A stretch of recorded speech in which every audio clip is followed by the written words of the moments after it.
অনেক সময় এমন হয় যে আমাদের শুভ মানসিকতা, শুভ বিচারে, শুভ কর্মে মানুষ সন্দেহ করেন, প্রশ্ন করেন, প্রমাণ চান, শুদ্ধতার পরীক্ষা দিতে বলেন। আর তখন নিশ্চিত রূপে কষ্ট হয়। আমরা ভাবি এটাই হলো জীবন। এত শুভ ভাবনা ভেবেও, শুভ কর্ম করেও মানুষ আমাদেরই সন্দেহ করেন। দুঃখ অবশ্যই হয়, কিন্তু দুঃখী হবার কোনো প্রয়োজন নেই। কেন নেই? কারণ যদি কেউ আপনাকে সন্দেহ করে, করতে দিন। সংসারে কি হয় তা দেখুন। এই সংসারে সোনার শুদ্ধতাকেই পরখ করা হয়, কয়লার কটুতাকে নয়। আপনি হলেন স্বর্ণ, তাই আপনার শুদ্ধতা অবশ্যই পরখ করা হবে। সেটা তো হবেই হবে। আপনি নিজেকে দুঃখী করবেন না। আপনার কর্ম শুধু একটাই, স্বর্ণর মতো উজ্জ্বল থাকা। এই সংসার আপনার ভাবনা, চিন্তা, কর্ম এবং শুদ্ধতার প্রমাণ পেতেই থাকবে। তাই আসুন আর আমার সাথে ভালোবেসে বলুন, রাধা রাধা। অনেক সময় এমন হয় যখন মানুষ আমাদের সত্যকে অস্বীকার করতে থাকেন আর মানুষের মিথ্যে কথাগুলিকে গ্রহণ করেন, তাও আবার অত্যন্ত সহজে। তখন আমাদের খুব দুঃখ হয়, বড়ই ক্রোধ হয় মানুষের এই মানসিকতা নিয়ে। কিন্তু এটা জানা অত্যন্ত গুরুত্বপূর্ণ যে এমন কেন হয়। কারণটা কি আপনি? আপনারই কি কোনো দোষ রয়েছে? কখনোই নয়। কারণ হলো এটা যে এই যে সত্য, এই সত্যের মূল্য অত্যন্ত অধিক। এতটাই অধিক যে অনেক সময় অনেক ধনী ব্যক্তিও এর মূল্য মেটাতে পারেন না। সেখানেই যদি মিথ্যের কথা বলি, তাহলে এর মূল্য অত্যন্ত কম। অত্যন্ত সহজেই মিথ্যে সবার মধ্যে বিক্রি হয়। সত্যি বলতে এটা ভাবা আপনার কর্ম নয় যে লোকে কেন আপনাকে বুঝতেই পারেন না, আপনার সত্য কেন বুঝতে পারেন না। আপনার কর্ম হলো আপনার সত্যের সাথে দাঁড়িয়ে থাকা, সেই সত্যের সাথে চলতে থাকা। কারণ সত্য তার কাছেই আসবে যে সত্যকে খুঁজে নিতে চায়। নয়তো বেশিরভাগ মানুষ মিথ্যেকে নিয়েই প্রসন্ন রয়েছেন। আপনি সত্যের সাথে কর্মের পথে অগ্রসর হতে থাকুন। সত্য বেশি দিন লুকোনো থাকে না। সংসারের সম্মুখে এটা অবশ্যই একদিন আসবে, কিন্তু তখনও সেটা মানুষের ওপর সে বিশ্বাস করবে কি করবে না। আপনি কর্ম করতে থাকুন আর আমার সাথে ভালোবেসে বলুন, রাধা রাধা। জীবনে যখনই আমরা এমন কোনো পথে চলতে চাই যা মূলত কাঁটায় ভরা ছোট পাথর থাকে, যা বিঁধে যেতে পারে, তখন আমরা কি করি? আমরা পাদুকা ব্যবহার করি, আর তারপরে আমরা খুব সরলভাবে সেই পথে অগ্রসর হতে পারি। কিন্তু যদি পাদুকা আর পায়ের মাঝে কোনো ছোট পাথরও এসে ফেঁসে যায়, তখন কিন্তু আমরা খুব কোমল পথও পার করতে পারবো না। কিছু বুঝলেন আপনারা? এর সারমর্ম হলো এটাই যে আমরা বাইরের যুদ্ধ জয় করতে পারি, সেখানে সফল হতে পারি, কিন্তু তার থেকেও অনেক বেশি গুরুত্বপূর্ণ আর অনেক বেশি কঠিন অন্তরের যুদ্ধ হয়। অন্তরের সমস্যাগুলি হয় লোভ, মোহ, ক্রোধ, লালসা, ভয়। যদি এইগুলি আপনার মধ্যে থাকে, তাহলে আপনি সংসারের যে কোনো স্তরে পৌঁছতে পারেন, অনেক বড় বড় যুদ্ধ জয় করতে পারেন, কিন্তু আপনি সন্তুষ্টি পাবেন না। তাই সর্বপ্রথম নিজেকে শুধরে নিন, তারপরে এই সংসারকে জয় করুন। তবে তার আগে আমার সাথে ভালোবেসে বলুন, রাধা রাধা। কখনো কখনো আমরা কোনো কাজ আরম্ভ করার বিষয়ে ভাবি, তারপর আরো ভাবি, তারপর আরো ভাবি, আর ভাবতেই থাকি। দেখুন, এটা কোনো অন্যায় নয় যে আমরা কোনো কাজ আরম্ভ করার পূর্বে তার বিষয়ে ভাবনা চিন্তা করছি, সেটা বোঝার চেষ্টা করছি, ঠিক আছে। কিন্তু সম্পূর্ণ সময় এই চিন্তায় ব্যর্থ করা উচিত নয়। যদি আপনি বেশি সময় লাগিয়ে ফেলেন, তাহলে সময় আপনার ওপর অবশ্যই রুষ্ট হবে। আর কেনই বা হবে না? আপনি সময় নষ্ট করছেন, আর সেটা উচিত নয়। দেখুন, নিশ্চিতভাবে ভাবনা চিন্তা করুন, বিবেচনা করুন, পূর্ণরূপে করুন, কিন্তু এটাও মনে রাখবেন যে উচিত সময়ের মধ্যে আপনাকে কর্ম আরম্ভ করতেই হবে। যদি ভাবতেই থাকেন, তাহলে কর্ম আরম্ভ করতে পারবেন না। আর এই সময় অত্যন্ত বলশালী। যদি একে সম্মান করেন, তাহলে তা আপনার সাথে থাকবে, আর যদি না করেন, তাহলে থাকবে না। আসুন সময়কে সম্মান করুন, আর আমার সাথে ভালোবেসে বলুন, রাধা রাধা। আপনি কখনো ভেবে দেখেছেন কি সেই জিনিস যা আপনাকে সামনে এগোতে বাধা দিচ্ছে? ধরুন, আপনি কোনো পথ দিয়ে যাচ্ছেন, পা মুচকে গেলে তা আপনাকে সামনে এগোতে বাধা দেয়। সেইভাবেই জীবনে ক্ষুদ্র চিন্তা আপনাকে সামনে এগোতে বাধা দেয়। দেখুন, যদি কোনো চাক থাকে যার মধ্যে ফাটল রয়েছে, তা আপনাকে ভালো মাটির পাত্র বানাতে দেবে না। ঠিক সেইভাবেই কাউকে ঈর্ষা করলে তা আপনাকে মহান হতে দেবে না। আমি উচ্চস্তরীয়, আরো নিচুতে রয়েছে, এই ভাবনা কখনোই আপনাকে উচ্চ স্তরে পৌঁছতে দেবে না। মন থেকে সকল বিকার, ঈর্ষা, মোহ, লোভ, লালসা এই সব ত্যাগ করুন। চিন্তা ভাবনাকে বড় করে তুলুন, ধন্যাত্মক বোধ জাগিয়ে তুলুন, আর সম্পূর্ণ সমর্পিত হয়ে কর্ম করুন। মহানুভবতা আর সাফল্য এই দুই আপনার পদানত হয়ে থাকবে। তাহলে আসুন আর আমার সাথে ভালোবেসে বলুন, রাধা রাধা। খুব বড় একটা প্রশ্ন করতে চলেছি। এই সংসারের সব থেকে বেশি সুখী কে? এবার কেউ বলবে সেই ব্যক্তি যিনি সব থেকে বেশি ধনী, যার কাছে সব থেকে বেশি ধন আছে, আভূষণ আছে, স্বর্ণ আছে। কেউ বলবেন কোনো রাজ্যের রাজা, কারণ তিনি শাসন করতে পারেন, তার আদেশ ছাড়া কোনো কাজ সম্ভব নয়, ইত্যাদি ইত্যাদি। এর উত্তর যদি আমি দিই, তাহলে এটুকুই বলবো, সংসারের সব থেকে সুখী ব্যক্তি হলেন তিনি যিনি সন্তুষ্ট। তার কাছে সন্তোষরূপী ধন আছে, যা তাকে সুখী রাখে। এবার এই সন্তুষ্টি, সেটা কিভাবে আসে জীবনে? এটা আসে ধৈর্যের কারণে। ধৈর্যের এই অনুভূতি অত্যন্ত শক্তিশালী। এই ধৈর্যই কিন্তু আমাদের ধরিত্রীকে ধরিত্রী মাতা করে তোলে, কারণ ধরিত্রী মাতা ধারণ করেন, সহ্য করেন, ধৈর্য ধরেন এবং নিজের কর্ম করতে থাকেন। সেটা ধৈর্যই ছিল মাতা সীতার মধ্যে, যা রাবণের অন্ত করে দিল। এই ধৈর্যের কারণেই নারায়ণ কুর্ম অবতার ধারণ করেছিলেন, বড় একটা পর্বতকে পৃষ্ঠে ধারণ করেছিলেন এবং সমুদ্র মন্থনকে সম্ভব করেছিলেন।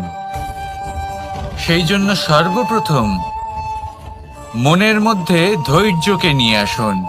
এই ধৈর্যই আপনাকে সন্তুষ্টির পথে নিয়ে যাবে, আর এই সন্তুষ্টি আপনাকে লোভ, মোহ এবং লালসার পথ থেকে দূরে নিয়ে সুখের পথে নিয়ে যাবে। আর তখন এই মন প্রসন্ন হয়ে বলবে, রাধা রাধা। এই সংসারে এমন কখনোই হবে না যে আপনি কিছু একটা করলেন কিন্তু তার মূল্য আপনাকে দিতেই হলো না।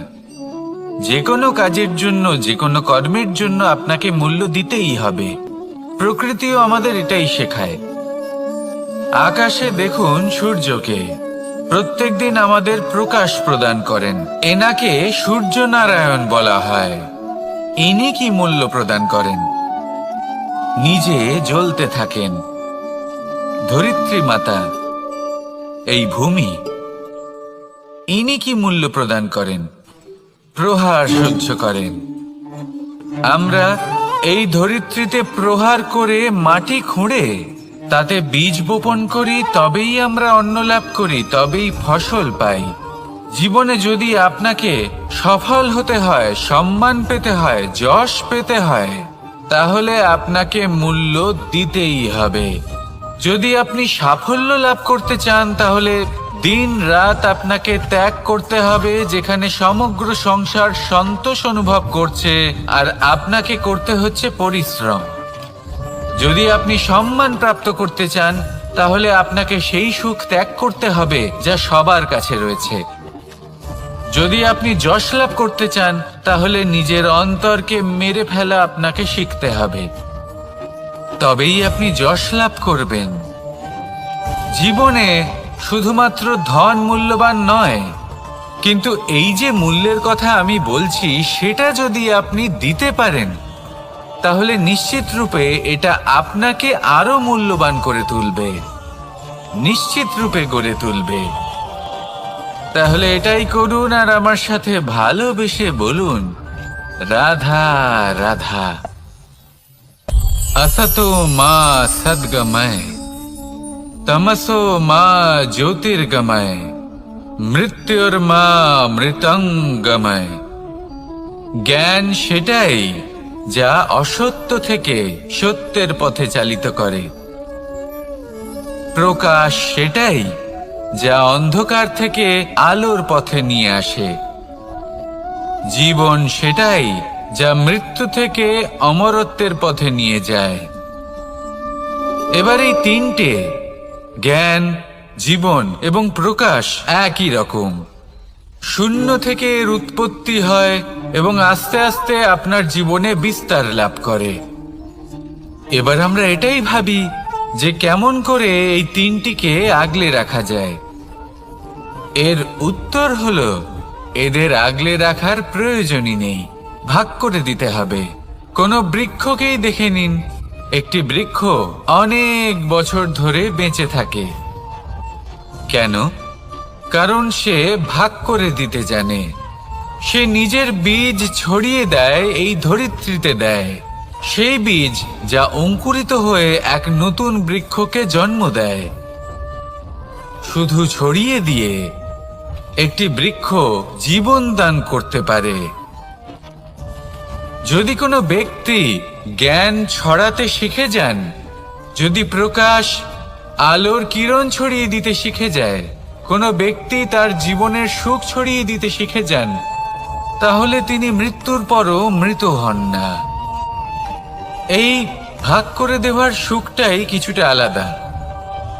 এই সুখ অনুভব করুন আর আমার সাথে ভালোবেসে বলুন, রাধা রাধা। এই সংসারের সব থেকে বড় যুদ্ধ কোনটা? দেব-অসুরের যুদ্ধ যা অনেক বছর ধরে চলেছিল, নাকি রাম রাবণের যুদ্ধ, নাকি মহাভারত? না, সংসারের সব থেকে বড় যুদ্ধ হলো সেইটা যা নিজের সাথে লড়া হয়, নিজের মনের সাথে লড়া হয়, নিজের অন্তরের সাথে লড়া হয়। এটাই সব থেকে বড় যুদ্ধ। এবার নিজেই দেখুন আপনার সব থেকে বড় শত্রুকে। আপনার স্বার্থ, আপনার কামনাগুলি, আপনার অহংকারগুলি, যা আপনাকেই নষ্ট করে দেয়। যদি এদের ওপর আপনি বিজয় লাভ করতে পারেন, তাহলে ধরে নিন এই সংসারে সবার ওপরে আপনি বিজয় লাভ করতে পারবেন। এই সংসারে কেউ আপনাকে পরাজিত করতে পারবে না, কিন্তু তার জন্য প্রয়োজন অনুভূতির। অনুভূতি ভালোবাসার, অনুভূতি অনুপ্রেরণার। যে ব্যক্তি ভালোবাসতে পারেন এবং প্রেরণা দিতে পারেন তিনি চিরকাল জয়লাভ করতে পারেন। নিজের কাছে ভালোবাসার এক অস্ত্র রাখুন আর প্রেরণার এক ঢাল। জীবনে কেউ আপনাকে পরাজিত করতে পারবে না। আসুন আর আমার সাথে ভালোবেসে বলুন, রাধা রাধা। মানুষ চিরকাল বড় মানুষ হয়ে উঠতে চায়, সবসময় সেই নিয়ে কল্পনা করে। কিন্তু প্রশ্ন হলো এটাই যে মানুষ বড় কখন হতে পারে? যখন সে ধনী হয়ে ওঠে, নাকি যখন তার কাছে সম্মান থাকে, নাকি যখন রূপবান হয় বা অধিক শক্তিশালী হয়? মানুষ বড় মানুষ তখনই হতে পারে যখন বিপদের সময় সে অন্য কোনো মানুষের পাশে এসে দাঁড়ায়। তাই সর্বপ্রথম এটা শিখুন। হয়তো এই জন্যই হনুমান শ্রীরামের কাছে এতটা বড়, আর হয়তো এই জন্যই বলরাম দাদা আমার কাছে এত বড়। যদি আপনিও জীবনে বড় হয়ে উঠতে চান, তাহলে কারোর সাথে তার দুঃখের সময়, তার সংকটের সময় তাকে সঙ্গ দিন আর পাশে এসে দাঁড়ান। এই মন প্রসন্ন হয়ে বলবে, রাধা রাধা। জীবনে সবথেকে বেশি গুরুত্বপূর্ণ বস্তু কি? বাড়ি, বাহন, সোনা, ধন? যদি আমি সত্যি বলি তাহলে জীবনে সবথেকে বেশি গুরুত্বপূর্ণ বস্তু কোনো বস্তুই নয়। যদি কিছু গুরুত্বপূর্ণ থাকে তাহলে তা হলো অনুভূতি, করুণা, মিত্রতা, মাতৃত্ব, বাৎসল্য, আর সব থেকে বেশি গুরুত্বপূর্ণ ভালোবাসা। নিজেদের এই জীবনে যদি আপনি শুধুমাত্র বস্তুর খেলাতে মেতে থাকেন তাহলে জীবনে আনন্দ কখনোই থাকবে না। নিজের এই জীবনকে অনুভূতির পীঠস্থান বানিয়ে তুলুন। এই মন প্রসন্ন হয়ে বলবে, রাধা রাধা। যখনই কোনো ঘূর্ণিঝড় আসে, কোনো প্রলয়ে আসে, তখন দেখবেন তা কত বৃহৎ প্রভাব ফেলে, কত বড় বিনাশ ঘটায়, বিধ্বংস সৃষ্টি করে। যখন বন্যা আসে তখন কত গভীর প্রভাব ফেলে, কত সর্বনাশ ঘটায়। নদীর পাড়ও ভেঙে বয়ে নিয়ে যায়। সেখানে কোনো গাছকে দেখুন, শান্তভাবে দাঁড়িয়ে থাকে, চুপ করে, আর নিজের কাজ করে, ছায়া প্রদান করে, ফল প্রদান করে, কোনো শব্দ না করেই নীরবে কর্ম করে। যদি নদীর কথা বলি, নদী যখন বয়ে চলে খেতে জল প্রদান করে, বনস্পতিদের প্রাণ প্রদান করে, আমাদের পানীয় জল দেয়। এত মহান কাজ করে কোনো শব্দ না করে, নীরবতার সাথে। এ হলো এক শিক্ষা যে এই সংসারে যারাই মহান কর্ম করেন তারাই নীরব থেকে সেই কর্ম করতে থাকেন, কারণ ওনারা জানেন যে গুরুত্বপূর্ণ প্রচার নয় বরং কর্ম। আর যারা রুদ্রের সাথে থাকেন, কোলাহল করেন, তারা শুধুমাত্র ধ্বংসই করেন। এবার আপনি মৌন থেকে শুধুমাত্র কর্ম করে মহান হতে চান, নাকি রুদ্রের সাথে থেকে বিধ্বংস ঘটাতে চান? সিদ্ধান্ত আপনারই। আসুন আর আমার সাথে ভালোবেসে বলুন, রাধা রাধা। আপনি জীবনে কি হবেন সেটা আপনার পরিশ্রম, আপনার নিরন্তর প্রয়াস আর আপনার নির্বাচিত দিশার উপর নির্ভর করে না। এটা নির্ভর করে আপনার সঙ্গতির উপরেও। এই সঙ্গতি যা হলো অত্যন্ত গুরুত্বপূর্ণ। প্রকৃতিও আমাদের এটাই শেখায় বিভিন্ন উদাহরণ দিয়ে। যদি আপনাকে একটা উদাহরণ দিই, কখনো বাতাসের প্রবাহ লক্ষ্য করবেন। এই বাতাসের প্রবাহ যখন কোনো পুষ্পকে স্পর্শ করে সেও সুগন্ধে পরিপূর্ণ হয়ে যায়। এই বাতাসের প্রবাহ যখন কোনো নালীর উপর দিয়ে প্রবাহিত হয় তখন সেও সুগন্ধহীন হয়ে যায়।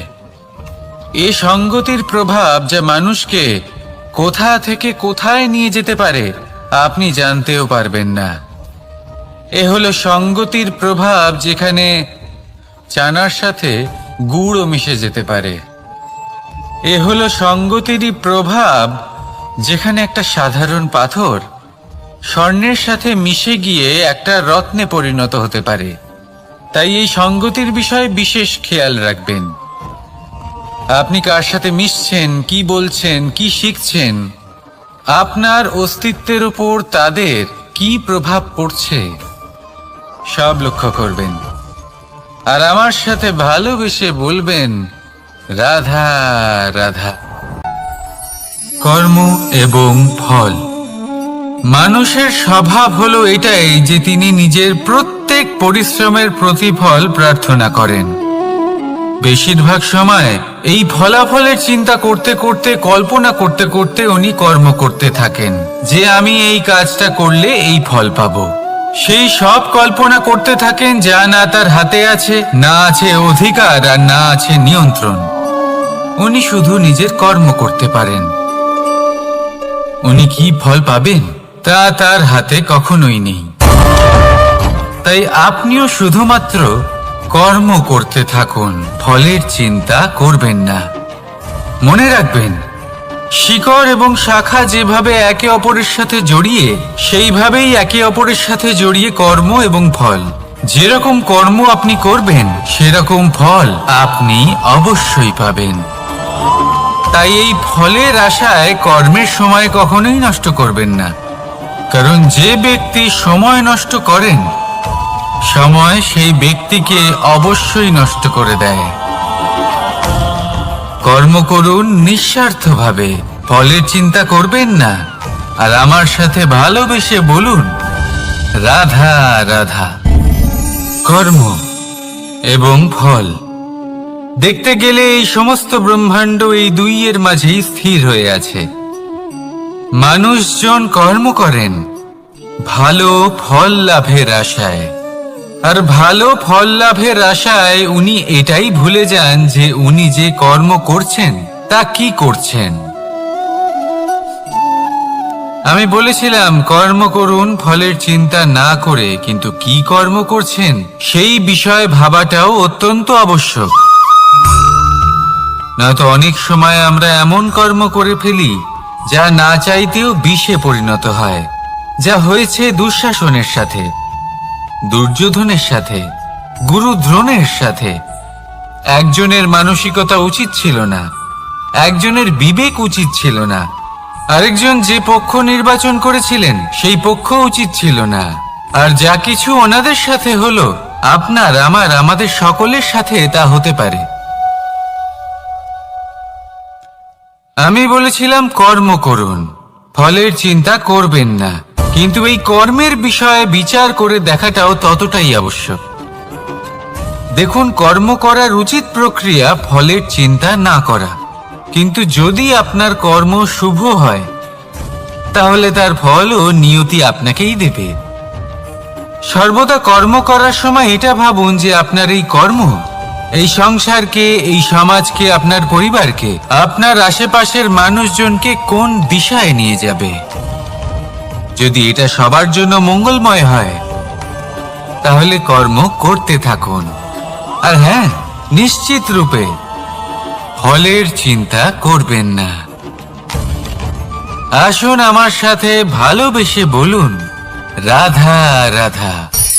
বটবৃক্ষের বীজ সর্ষের দানার থেকেও ছোট হয়, কিন্তু যখন তা নিজের রূপ ধারণ করে তখন তা বিশাল বৃক্ষের আকার ধারণ করে, যা সহস্র বছর ধরে বেঁচে থাকে, ছায়া প্রদান করে, পাখিদের আশ্রয় প্রদান করে, আর দেয় পথচারীদের বিশ্রাম করার স্থান। কেন? কারণ সেই ছোট বীজ তা মাটির ভেতরে গিয়ে নিজের খোলস ত্যাগ করে। অন্ধকারে থাকে সে, যতই আলো আসুক না কেন, যতই বর্ষা আসুক না কেন, সব সহ্য করে। আর তারপরে একটা চারা গাছ অঙ্কুরিত হয়, তারপর ধীর গতিতে একটা বিশাল বৃক্ষতে পরিণত হয়। দেখুন, জীবনে কঠিন সময় আসে, এই জন্য নয় যে আপনি হার মেনে নেবেন, এই জন্য আসে যাতে আপনি ভবিষ্যৎ নির্মাণের জন্য নিজেকে তৈরি করতে পারেন। যদি কঠিন সময়ে আপনি ওই বীজের মতো দৃঢ় হয়ে থাকতে পারেন, তাহলে আপনিও একদিন সেই বিশাল বৃক্ষের মতো নিজের অস্তিত্ব গড়ে তুলতে পারবেন, যা সহস্র বছর পর্যন্ত মনে রাখা হবে। আসুন আমার সাথে ভালোবেসে বলুন, রাধা রাধা। এই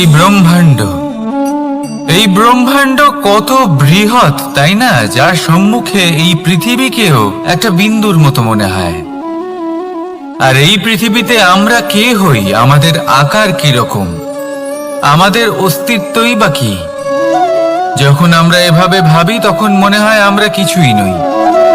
তা আমরা যখন কিছুই নই, তাহলে আমরা এত চিন্তা করি কেন? কি ভেবে ভয় পাই? কাকেই বা এত ভয় পাই? কে আমাদের মারতে পারে আর কেই বা আমাদের জন্ম দেবে? আত্মার আসলে না কখনো জন্ম হয় আর না কখনো মৃত্যু। আত্মা শুধুই শরীর বদল করে। আপনি, আমি, আমরা সকলে এই শরীর নয়, আমরা হলাম আত্মা, যা হলো পরম আত্মার পরম অঙ্গ।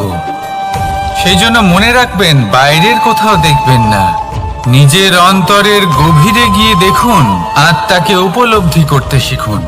ক্লেশ, ভয়, চিন্তা, এই সব কিছুর থেকে নিজেকে দূরে রাখুন, তাহলেই উপলব্ধি করতে পারবেন পরমাত্মা কে।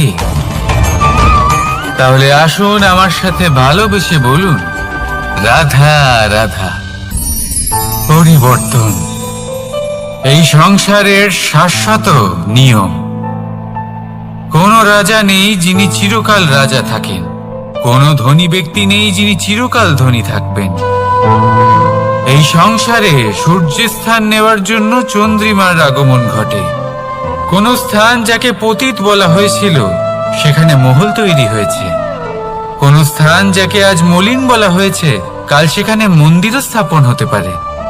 কোন ঋতু চিরকালের জন্য থাকে না, কখনো সময় চিরকাল একরকম থাকে না। আজ যা আপনার কাছে রয়েছে, কাল অন্য কারোর ছিল। আজ যে আপনার কাছে রয়েছে, কাল তা অন্য কারোর কাছে চলে যাবে। আপনার সাথে কিছু থাকলে তা হলো আপনার কর্ম, কিন্তু সেই কর্মের পরিণামও আপনার নয়। আপনি শুধু কর্ম করুন, বাকি সবকিছুই পরিবর্তনশীল। কিন্তু সেই পরিবর্তনকে দেখে ভয় পাওয়ার প্রয়োজন নেই, তাকে স্বাগত জানান। যদি আপনি হাসি মুখে সেই পরিবর্তনকে স্বাগত জানান, তাহলে এই পরিবর্তনও হাসি মুখে আপনার সাথে থাকবে। আসুন আমার সাথে ভালোবেসে বলুন, রাধা রাধা। সঞ্চয় মানুষের যখন থেকে বোধ বুদ্ধি হয়, সঞ্চয় করতে আরম্ভ করে দেন। সঞ্চয় করতে থাকেন ভোজনের, সঞ্চয় অর্থের, সঞ্চয় শক্তির। নিজের জন্য করেন, নিজের পরিবারের জন্য করেন, নিজের স্ত্রীর জন্য করেন, সন্তানের জন্য করেন, সন্তানের সন্তানের জন্যও সঞ্চয় করেন। সঞ্চয় করার জন্য ওনার কাছে অনেক কারণ রয়েছে, কারণ উনি এটা ভাবেন যে এই সঞ্চিত শক্তির জন্য কেউ ওনার কোনো ক্ষতি করতে পারবে না। মানুষ ভুলে যান একটা গুরুত্বপূর্ণ কথা, এই সত্য, উনি এই সংসারে খালি হাতেই এসেছিলেন, আর এখান থেকে ওনাকে খালি হাতেই যেতে হবে। যা এখানকার তা এখানেই থেকে যাবে। আর যদি কিছু ওনার সাথে যায়, তা হলো ওনার কর্ম, আর কিচ্ছু নয়। তাই যদি কিছু অর্জন করতে চান, তাহলে শুভ কর্ম অর্জন করুন, আত্মশক্তি অর্জন করুন, কারণ পরলোকে এটাই হবে আপনার সম্পত্তি। তাহলে কি এটা আপনি অর্জন করতে চান না? আসুন আর আমার সাথে ভালোবেসে বলুন, রাধা রাধা। সদিচ্ছা। দেখতে গেলে 3 অক্ষরে তৈরি এই শব্দ, কিন্তু সমস্ত ত্রিলোক তার উপরেই আধারিত। আপনি এই সংসারে এসেছেন, তখন অবশ্যই শ্বাস নেবেন, কিন্তু তার বদলে আপনাকে কিছু তো দিতেই হবে। আপনার উপর নির্ভর করছে আপনি কি দেবেন। কি দেবেন এই সংসারকে, এই সমাজকে, নিজের পরিবারকে, আর তার বদলে কি নেবেন? যশ নাকি অপযশ? দেখুন, এক ছিল রাবণ, যে কিনা সমুদ্র পার করলো সীতাকে অপহরণ করার জন্য, আর এক ছিলেন রামচন্দ্র, যিনি সমুদ্র পার করেছিলেন, সেতু বানিয়ে গিয়েছিলেন সীতাকে ফিরিয়ে নিয়ে আসার জন্য। দুজনেই সমুদ্র পার করেছিলেন, শুধু পার্থক্য ছিল সদিচ্ছাকে বোঝার, লক্ষ্যের।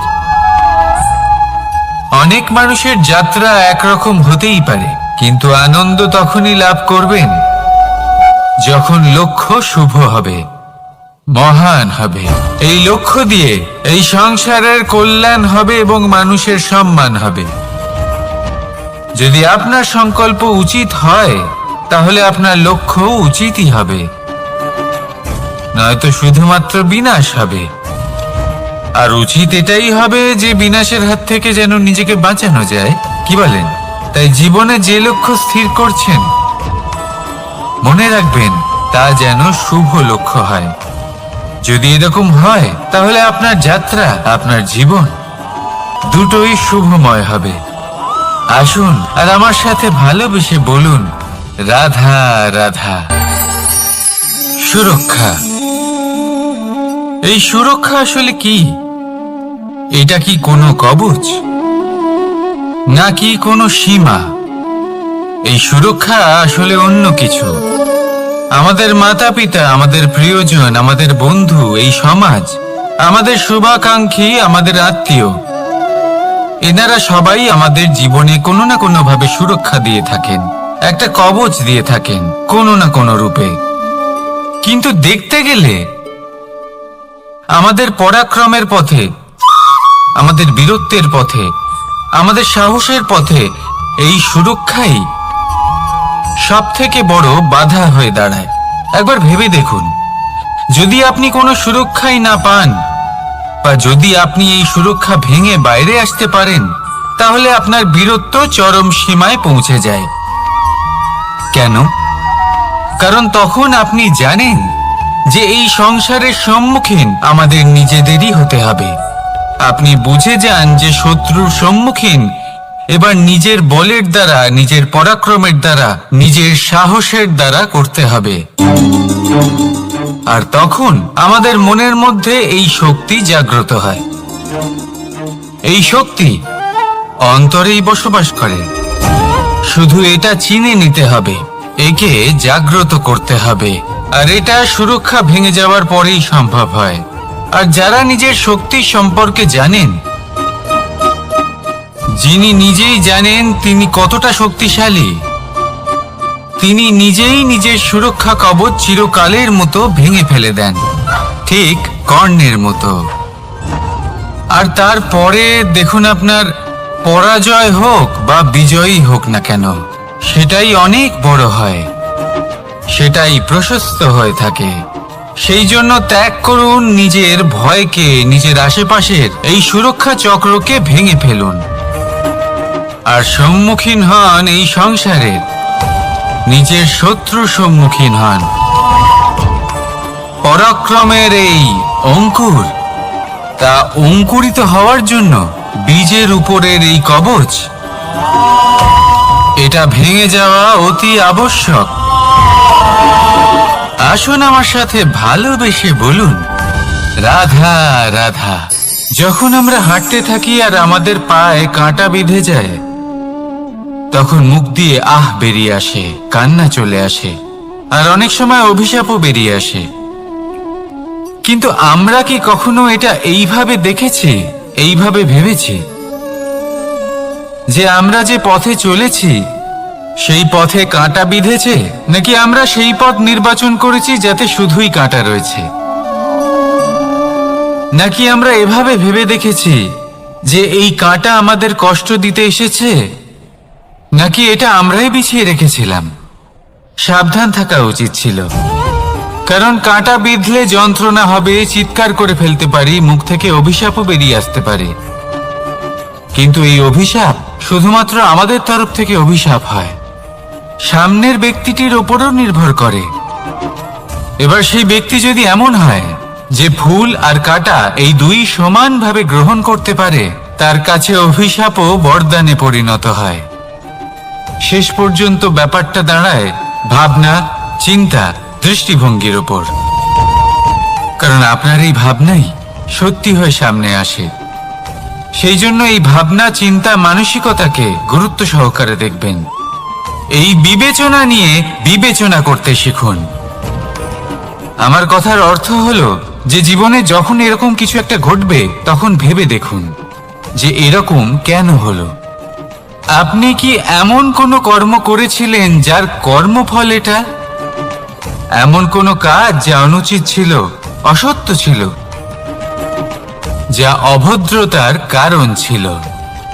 ভেবে দেখা প্রয়োজন। দেখুন, ইচ্ছে হলো আপনার যে আপনি কি করতে চান, ভাবনা আপনার, সত্য আপনার, জীবন আপনার, সিদ্ধান্ত আপনার। আসুন আর আমার সাথে ভালোবেসে বলুন, রাধা রাধা। সময়। এই সময় আসলে কি? এই সময় একটা সরল রেখা তো কখনোই নয়। সময় হলো একটা চক্র, যেখানে এর আদি সেখানেই হলো এর অন্ত, আর যেখানে তা শেষ হয় সেখান থেকেই তার শুরু হয়। এই সময় একটা অত্যন্ত বিচিত্র চিন্তা, বিচিত্র ভাবনা, একটা বিচিত্র বস্তু যা কেউ বুঝতে পারেন না। এই সময়ের লীলা, এর কোনো প্রমাণ নেই, কোনো জ্ঞান নেই, কোনো পরিমাপ নেই। শুধু এটুকু আমরা জানতে পারি, যেখানে শেষ হবে সেখান থেকে একটা নতুন সূচনাও হবে।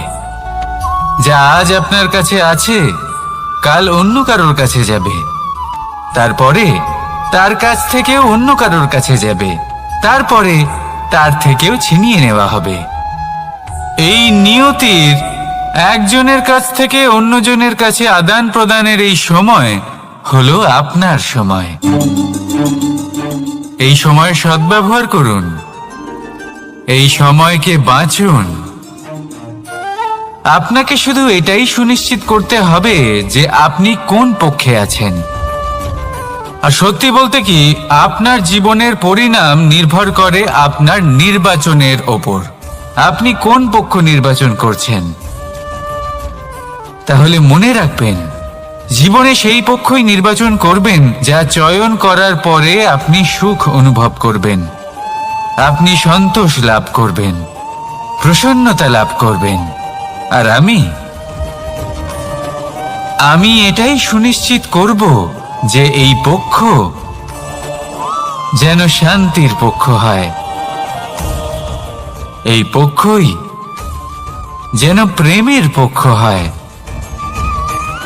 তাহলে চিন্তা করবেন না, আর আসুন আমার সাথে ভালোবেসে বলুন, রাধা রাধা। দৃষ্টি আর দৃষ্টিভঙ্গি, এই সমগ্র লীলা হলো এই দুইয়ের। বিচিত্র হতে পারে, কিন্তু এটাই সত্যি। এবার আপনাকে একটা উদাহরণ দিয়ে বোঝাই।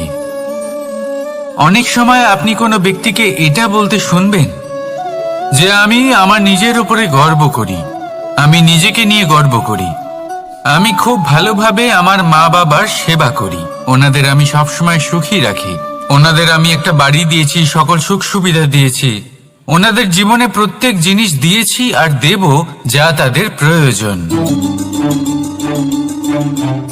এবার আমাকে বলুন যে আপনি কে হন? আপনি হলেন সেই বীজ যা আপনার মাতা পিতা রোপণ করেছেন। আপনার মা বাবাই আপনাকে এই সংসারে জন্ম দিয়েছেন। এবার এইসব কথার কি তাৎপর্য? এই হলো সেই ব্যক্তির দৃষ্টিভঙ্গি। এবার দেখা যাক এই প্রকৃতি আমাদের কি শেখায়। কখনো কোনো গাছকে দেখবেন, যখন সেই গাছে ফল আসে, সে মালিকে এটা বলে না যে দেখো আমি তোমাকে ফল খেতে দিচ্ছি।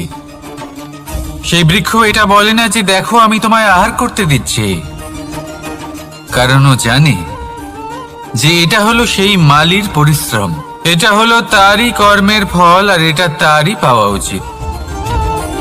সে বলে যে তোমার জিনিস তোমাকেই অর্পণ করলাম, এ আমার জিনিস নয়।